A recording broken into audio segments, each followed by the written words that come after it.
Hello and welcome or welcome back to my channel. My name is David Novak. Today we are going to talk about the world's most beautiful paintings. Or are we?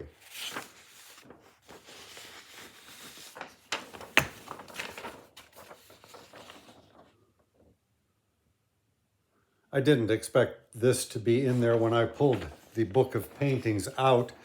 It's a photocopy of some sort from Orozco, Jose Clemente Orozco, at one time a favorite painter of mine, still a favorite painter of mine, I suppose.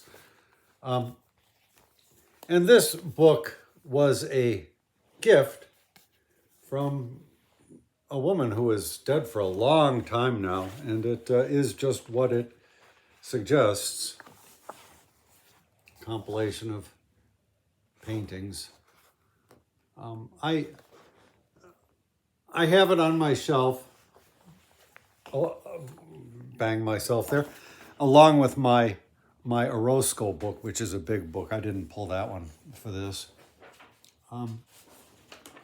Now I have to put this somewhere where the cat won't get to it. I'm sorry. This is what you get at my channel.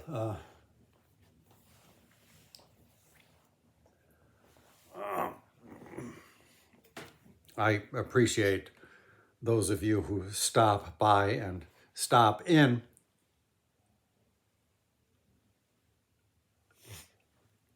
Even sometimes leaving a comment. Very nice. Excuse me. If I were doing a live stream, I guess you're supposed to just fiddle around and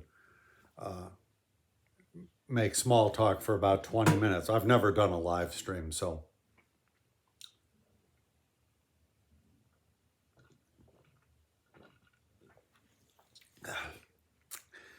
Contrary to expectations, this is not tea. This is bubbly water, and so it may having some kind of action. Anyhow, the book of the world's great paintings. Well, I should start off by saying that I love to go to museums, art museums in particular.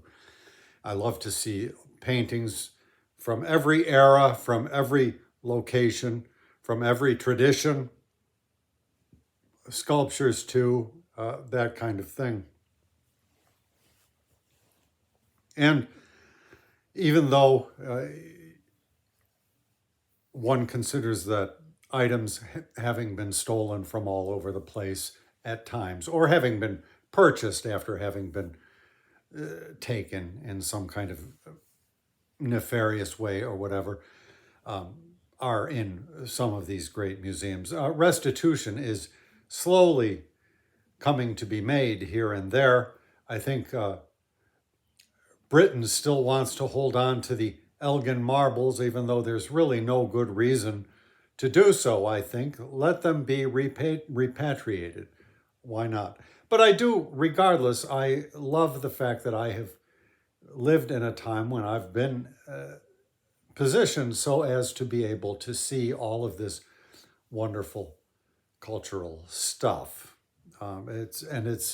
If I go to a different city, immediately what I want to know is what kind of museums are there that I can stop in and look at, big or small.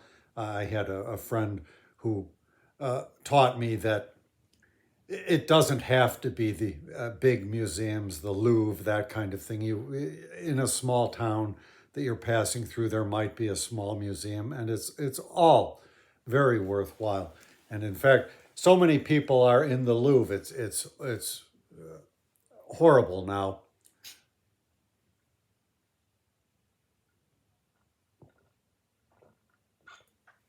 It's been much in the news. I think you get a timed ticket or something, and then you have to wait in a queue for about an hour or two, regardless.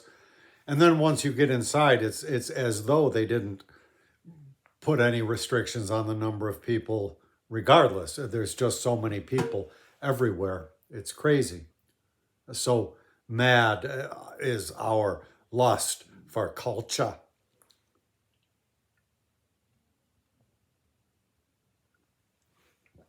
And so culture is one of the words. I've last month I read this book. Well, not this book. I read an earlier edition of this book. Now I'm reading this book. And Casey Chang, in the early reaches of archaeology, talks about the coming of civilization. And there are different criteria to be met to qualify something as civilization. I forget what they are. Maybe the presence of pottery or something, maybe agriculture, that kind of thing, maybe written language. I'm not really sure on that. But the word civilization is one that I've had to give some thought to recently. And then something else that I read, I've been reading the Mahogany cycle by B. Traven, or Traven. This is the 6th book in the series, the final book, The General from the Jungle. And I'll return to that in a little bit.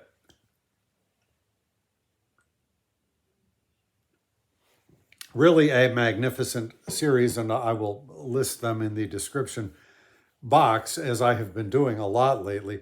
This may well be the last time that I talk about the Mahogany cycle, though. And instead, I'm going to take it back at least a couple of decades to Theodore Dalrymple. And I think somebody said that I'm not saying that surname correctly. But I don't know how else you would say it. And regardless, it's not his name anyhow. It's a pseudonym, and I forget what his name was. But there was a good while when I was reading his books. I liked his book, Life at the Bottom, talking about the underclass in Britain. And then this book came up, and it's divided into 2 parts, arts and letters, and then society and politics. There's more on the next page. And the essays in here are all quite memorable and all pretty good.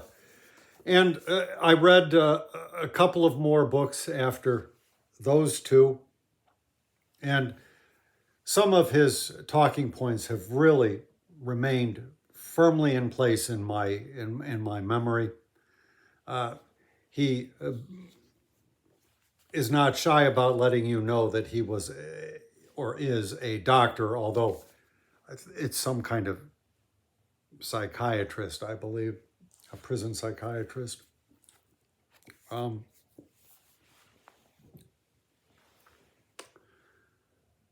But over time, I found that he had a very right-wing bent. I suppose there's nothing wrong with that, but he evolved into the type of writer who felt that you could just say the word liberal, and in his mind it was an automatic slur, and it needed no further explanation. Just liberals. Well,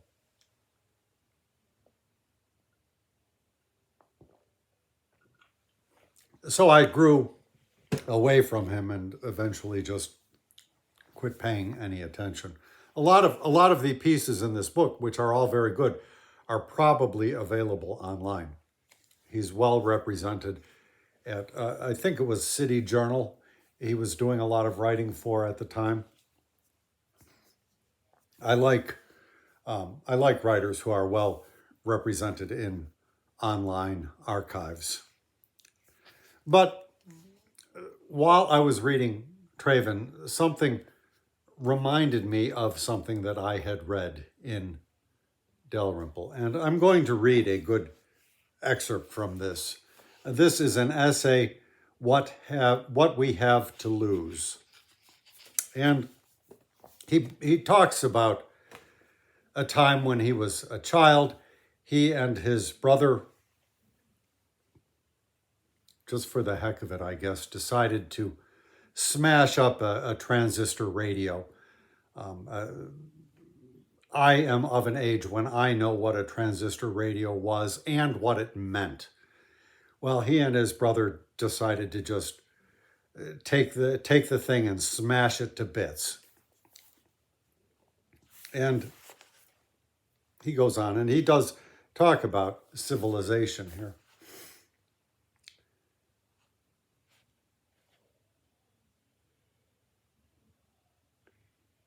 I saw the revolt against civilization and the restraints and frustrations it entails in many countries, but nowhere more starkly than in Liberia in the midst of the civil war there. I arrived in Monrovia when there was no longer any electricity or running water, no shops, no banks, no telephones, no post office, no schools, no transport, no clinics, no hospitals. Almost every building had been destroyed in whole or in part, and what had not been destroyed had been looted. I inspected the remains of the public institutions.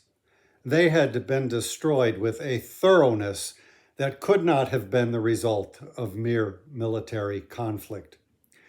Every last piece of equipment in the hospitals, which had long since been emptied of staff and patients, had been laboriously disassembled beyond hope of repair or use.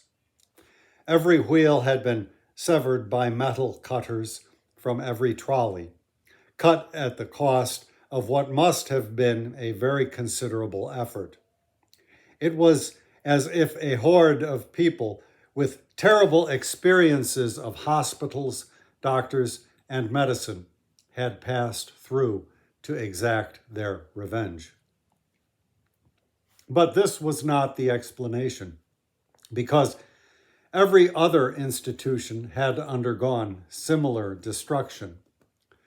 The books in the university library had been one and all, without exception, pulled from the shelves and piled into contemptuous heaps, many with pages torn from them or their spines deliberately broken.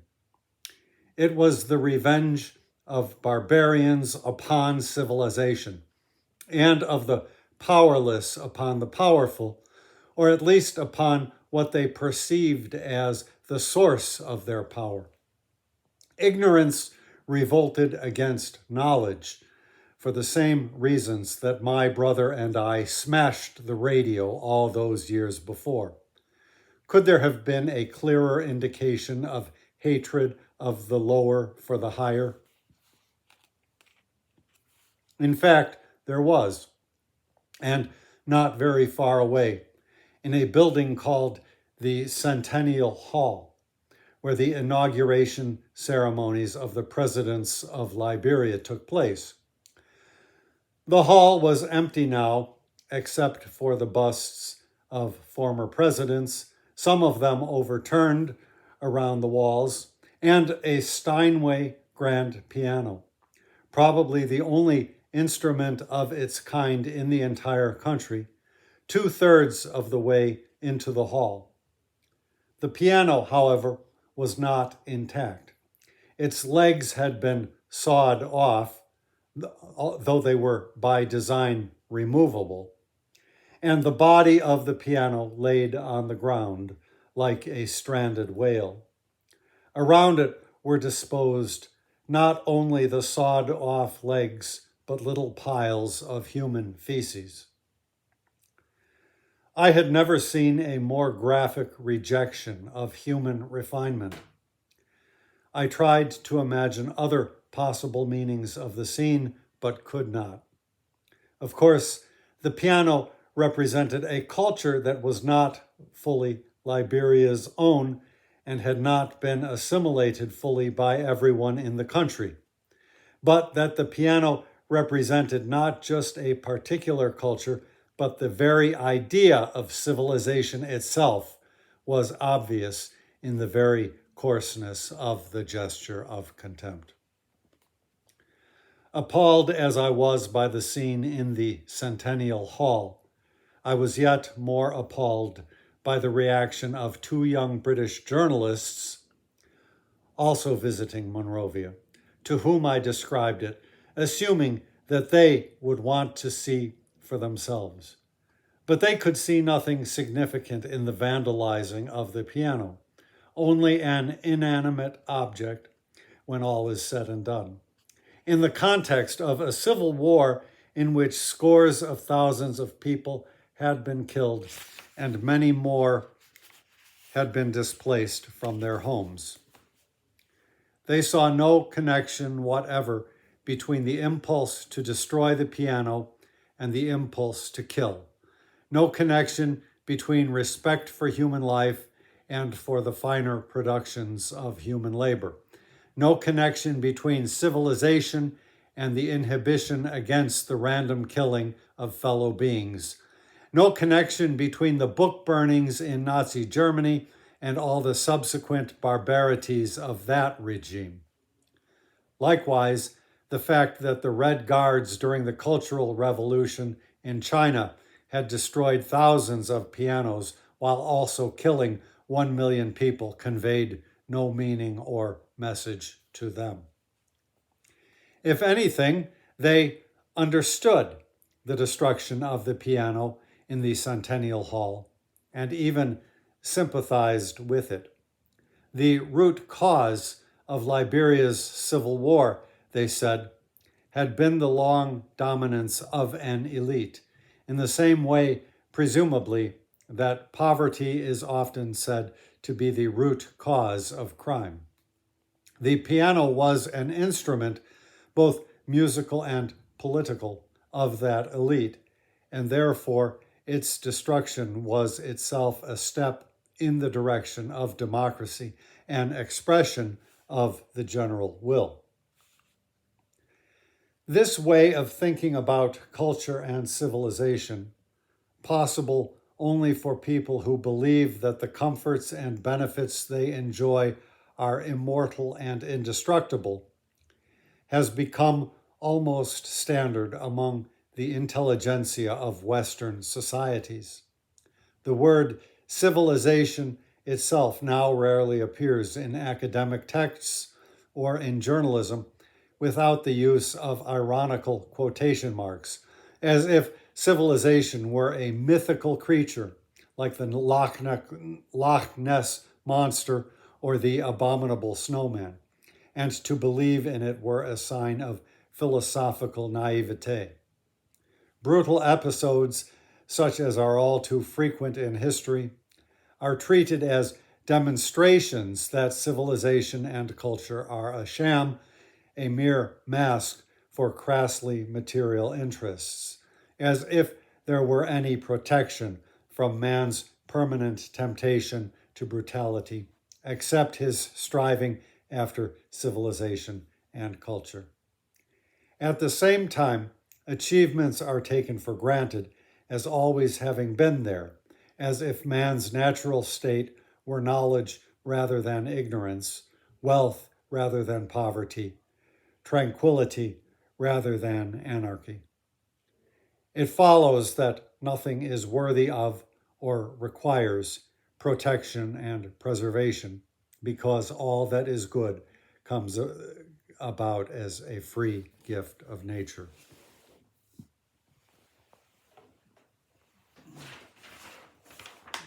Oh, so where were we? We were here, right?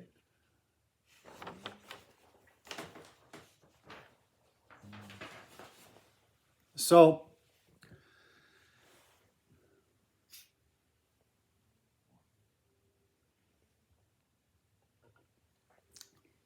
any lover of culture does occasionally come across scenes which appall him. I've mentioned the book Plum in the Golden Vase, and I described a couple of times how there are 5 chapters that have been ripped from the body of the work and replaced with 5 bastardized chapters. Maybe it was somebody's best intention of replacing what was extracted or taken.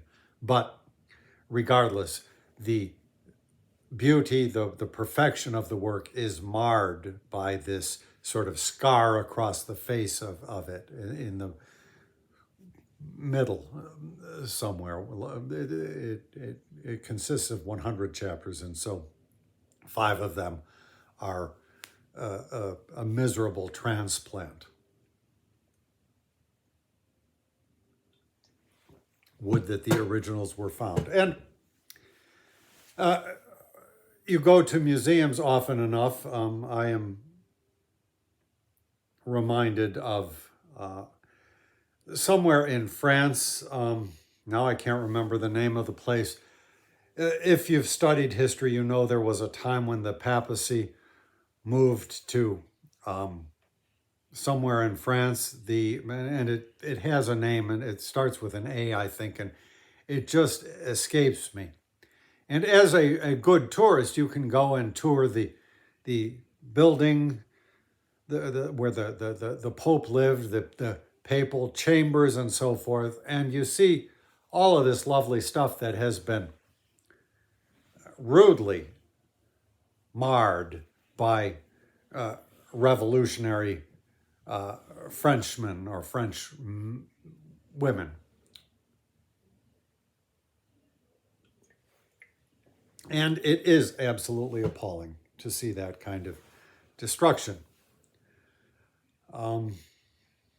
And so what we are left with is a more complicated story. And anytime you read about some painting getting slashed or whatever, you feel a pang of regret. Although recently in Los Angeles there have been tremendous fires, wildfires, and a lot of artwork has been destroyed.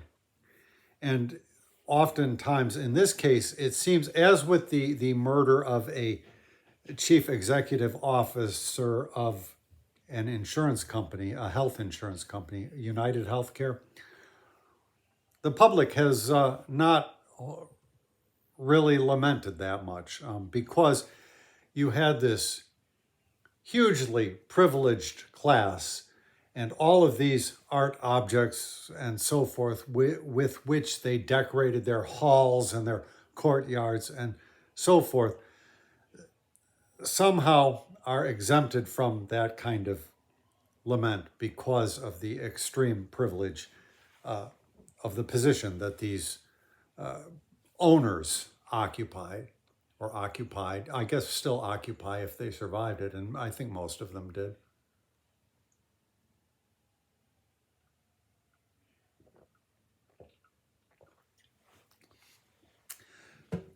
A couple of sculptures in, I think, Paul McCartney's property survived, but when I saw the caption, I couldn't make out whether it was just pieces which he owned or pieces which he created himself. But so we're talking about the uber elite. But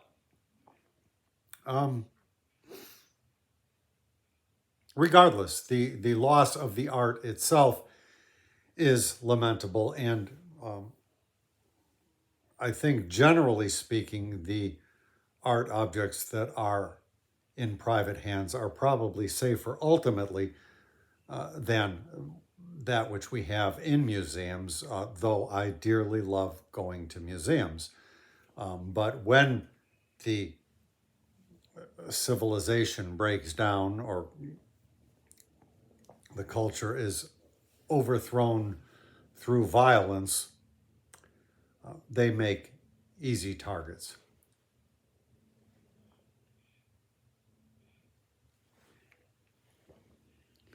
Although, I mean, honestly, like as with the Louvre, it's really become something of a circus. You can't. there's no point in even trying to get close to, what is it, the Mona Lisa, with everybody trying to take their selfie. And there's the Mona Lisa way in the back. I wonder if it's in here.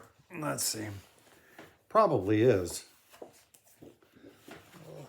Let's see if there's some kind of an index. It has to be. Da Vinci, come on, Da Vinci. It's got to be one of the 100 greatest. Oh, it's the last one. It's number 100. That doesn't seem right, does it? It should be number 1. What do you know? No. No. I think Walter Benjamin and Rene Magritte would tell you that this is not the Mona Lisa. And I think there's a copy of it or something painted by Leonardo himself in Italy somewhere or something. I seem to recall that. But regardless, I'm going off on a tangent that doesn't need to be gone off on anyhow. So, I mean, the Mona Lisa is an exceptional case. God knows what people are seeing when they go there. As I say, I think most people are seeing an opportunity for a selfie. But most museums, the Louvre aside, you can go and see all kinds of wonderful products of human genius, I guess you would say. And I'm using genius in the sense of just human originality, human obsession maybe, human dedication, that kind of thing. And it's really miraculous.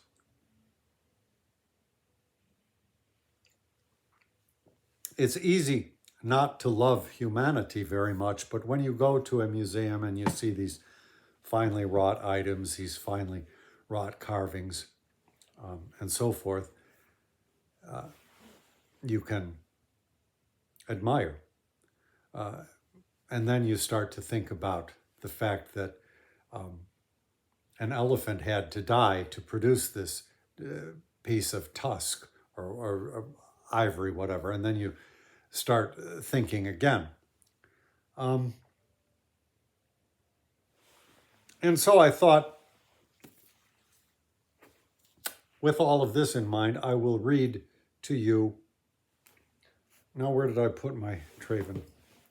A little passage from the Jungle. And the series,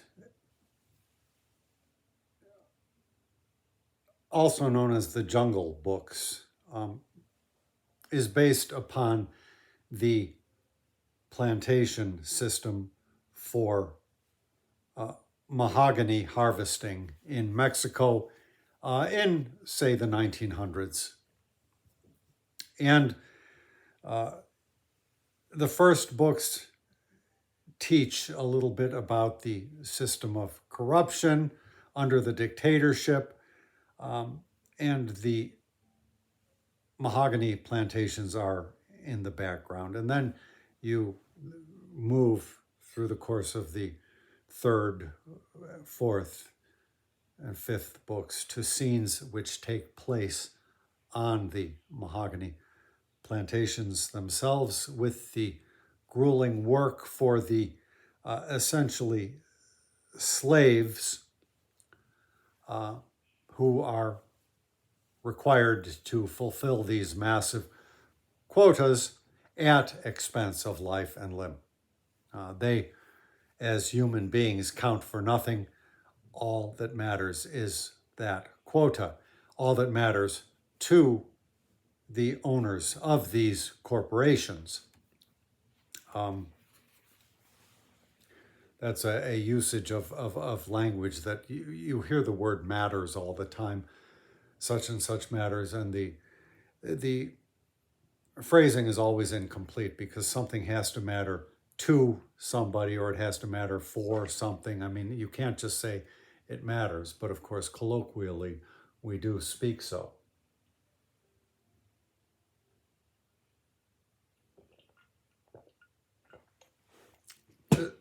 So at some point, these laborers have broken free. They have rebelled against the owners of the plantation violently, and they issue from the jungle, and the revolution fervor is spreading across the country.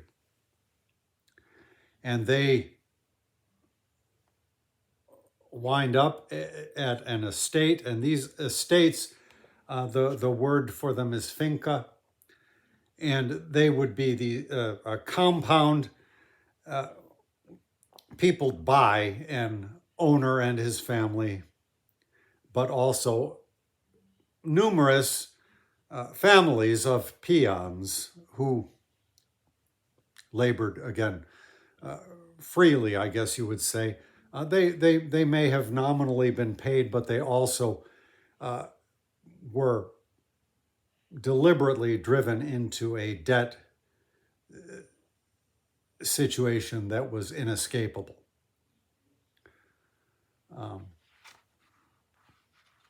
So my rebelling soldiers come upon one of these. I don't remember this exactly, but I'm assuming that the owners have fled, but some of the peon families have remained behind. Now that the advanced troop had approached quite close, General shouted to them all to march on into the patio, the great courtyard of the finca. The buildings there were large enough for all the muchachos to sleep under a roof for the first time in nearly 6 weeks, protected from rain, thunder, and storms, and against prowling animals and creeping snakes. And all of you, Professor turned to the peons, you're coming with us now into the patio. At this, the wives of the peons began wailing and screaming and threw themselves on their knees and begged for mercy. They were certain that they had been ordered into the patio only to witness their men being murdered. The men themselves showed no sign of fear. They marched, as commanded, into the patio. What was the use of whimpering?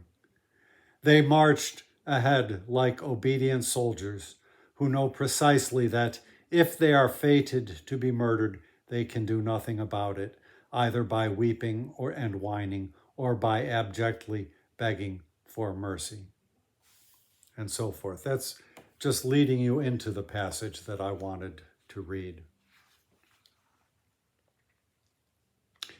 Within a few minutes, campfires were burning in the patio. Like ants, the muchachos swarmed through the rooms in the buildings. Everything that was found and considered useful was looted. Blankets, saddles, clothes, shoes, suits, chests, and boxes.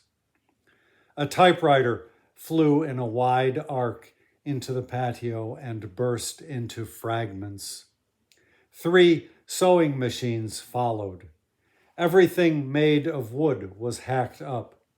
Tables, chairs, bedsteads, cupboards simultaneously fell victim. Wood for the campfires was more important to the muchachos than a piano, which was flung piecemeal into the flames. Next came the doors. For years, the muchachos had been accustomed to having no tables or chairs and no doors in their miserable sleeping huts. And they had never learned that a piano was anything more than a wooden box with wires. Why should they respect objects that had never been intended for them, that had no meaning for them, other than as the property of their masters, which might not be touched, not because such things could be useful, but because they were the property of those who had learned and been taught to enjoy these objects? Who's that in that picture? The man with the medals and crosses on his chest, asked one of the muchachos, pointing to a great portrait on the wall. "That's the cursed swine of a cacique, the dictator, the noble leader of the country," shouted Colonel, and spat a huge gob of phlegm in the middle of the portrait's face. The slime ran down the beautifully painted decorations on the breast, but before it reached the broad leather uniform belt and soiled and sullied the handsome gold eagle on the buckle, one of the muchachos leapt up, tore the picture down from the wall, stamped on it, and said, I should shit right on this nose, but I'm not so vulgar as to do it here in this fine room where we're going to sleep well tonight for once." Just an interjection. I remember the Arrabal quote, "Me cago en la," I forget what it was, la patria or I think he said padre or something, whatever. "I should shit right on his nose, but I'm not so vulgar as to do it here in this fine room where we're going to sleep well tonight for once. I'll do better to hang it against my behind." He tore it from its frame, pushed the top of the canvas under the back of his belt, and let the rest dangle down like an apron over his buttocks. In the rooms, there were a number of paintings, finely executed portraits of the patron, his wife, his father, and heaven knows who else. There were pictures of scenes from operas and from Greek tragedies. Not one picture was left intact. They were all flung into the fire. The rooms soon took on a desolate aspect, but the emptier they became, the more the muchachos felt themselves at home. Not one of them, not even Andreu or Celso, Professor only accepted, had ever seen furniture in a house in which they or their parents had lived. And if they had ever known pictures, then it was those yellowed, faded reproductions surviving from out-of-date advertising calendars sent out by cigarette firms and breweries, and here and there perhaps a representation of a saint in which not a feature was anatomically correct. In nooks and corners and on the tiled floor were spread out the mats and bundles and packs of the muchachos. Only 2 rooms in the whole finca had wooden floors. They were certainly the bedrooms of the master and mistress, or else rooms for guests. In these rooms, the women and children of the troupe camped. So I wonder, well, this edition was first published in 1972. I don't exactly know when it came from, but it goes away towards explaining what Theodore Dalrymple found so incomprehensible. And that is a good reason for reading the entire Mahogany series. The first book is titled Government, and you should start there. As I say, I myself am a lover of culture. Admittedly, when you go to a museum, an awful lot of the paintings that you see are portraits of these well-to-do, who may well have been persons deriving their wealth from some kind of a mahogany plantation which they owned, so to speak.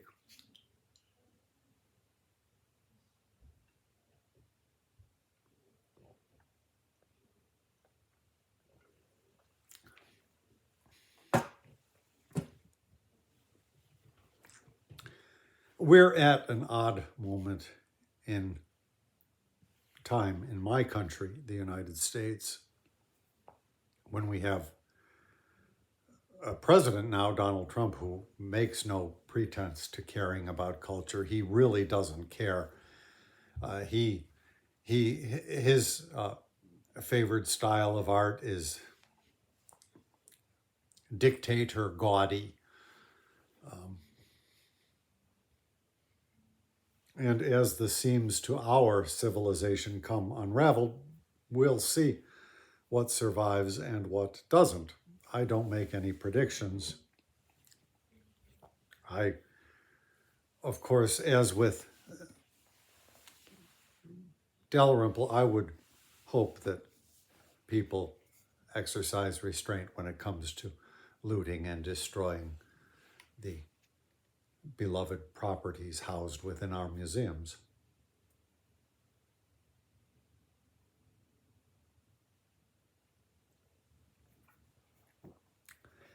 But there is a sense, as nobody mourned the death of that CEO, chief executive officer, and people have felt precious little sympathy for the destruction of these mansions or estates or whatever the right word is, these compounds, these houses by these rich folks in these well-wooded neighborhoods, which I recall driving through not that long ago.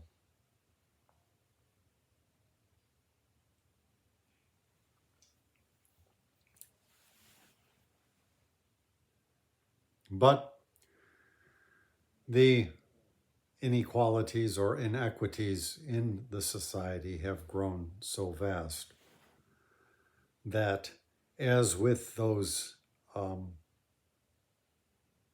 rebellious Frenchmen and women,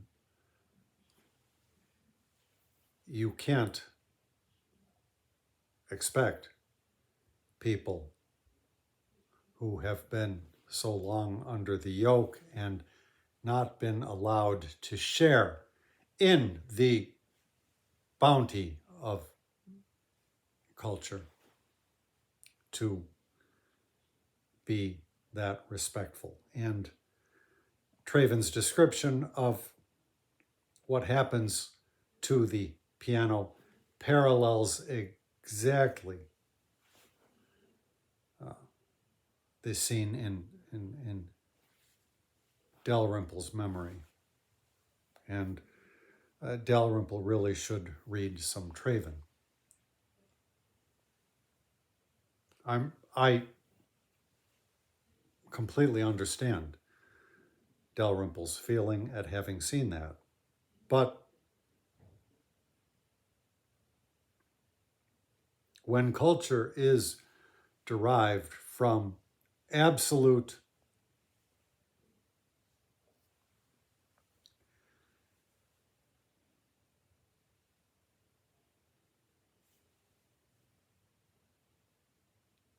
I'm not sure what I'm saying, absolute, abject suppression of tyranny, then it can indeed be seen as a means to that oppression. And to some degree, indeed, it is.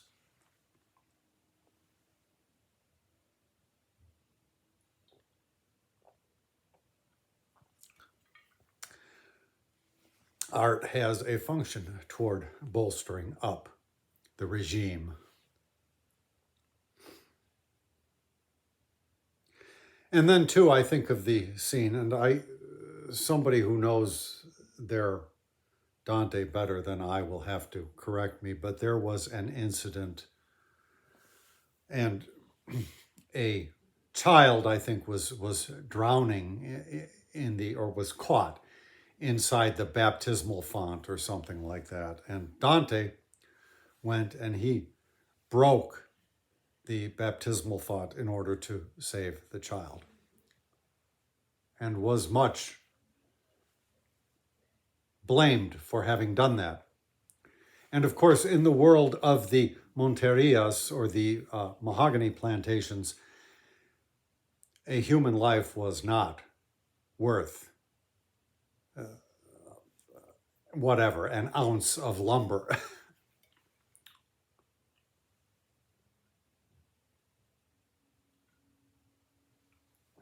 And lovers of culture sometimes do feel that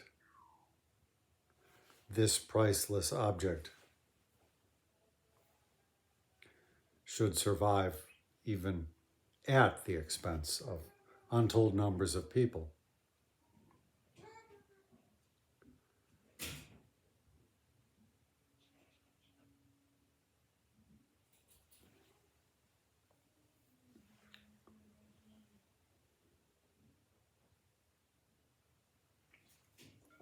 But through a long life of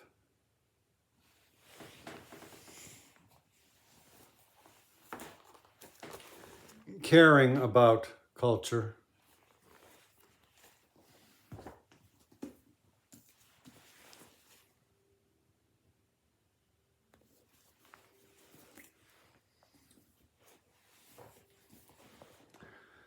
I have come to realize that if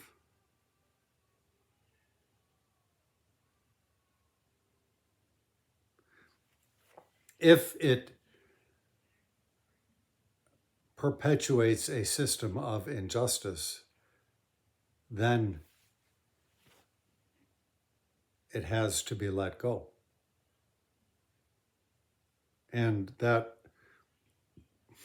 stands for a lot of human culture, a lot of beauty. And sometimes that beauty is the only thing which allows people to survive another day.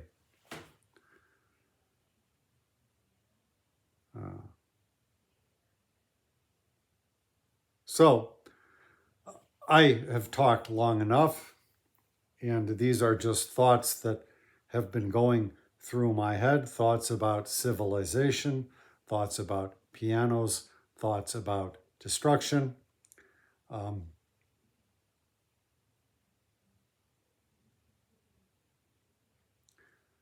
Cesar Chavez talks a lot about nonviolent resistance, but he says those people who have absolutely no recourse peacefully, then their alternative is to turn to violence, and violence entails destruction.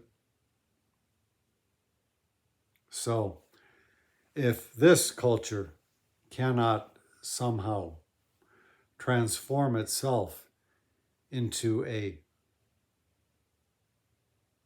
more just society, then we have to be prepared for witnessing the destruction of beautiful things. As with the elephant tusk I mentioned, humans have had so little respect for the natural world, and to build our suburban mansions and so forth, we have just wantonly destroyed woodland and so forth, habitats of countless animals, beautiful animals. So we cannot lament the destruction of our great wonders overmuch. I remember somebody talking about, come to think of it, it was some kind of precious wood, and he said, and it just pains me to see that beautiful wood used for the trimming at a McDonald's. And so it should. That is, B. Traven does not dwell on that, but he does not ignore the huge consumerist demand for mahogany, which allowed the plantation system to flourish as it did. I have no sense of what goes on anywhere now. If you're in Mexican City, you'll see posters all over the place for people that have disappeared, and you just wonder, well, have they been taken to work on the mahogany plantation? You just don't know. And we understand now that the owners of big business don't care. They want to supply that market demand, regardless of the means.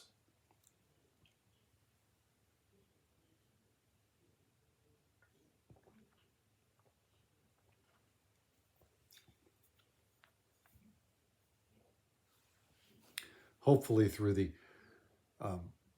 transparency of the internet, more can become known about sectors of injustice in our world.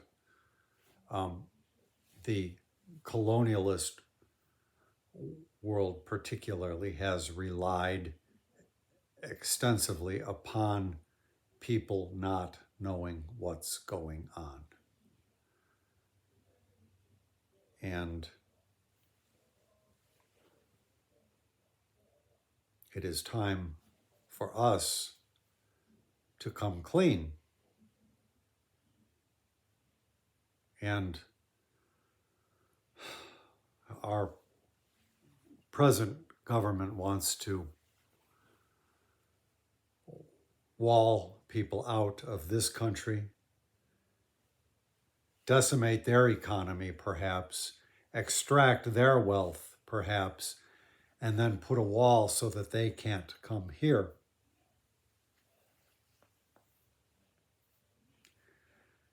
And it's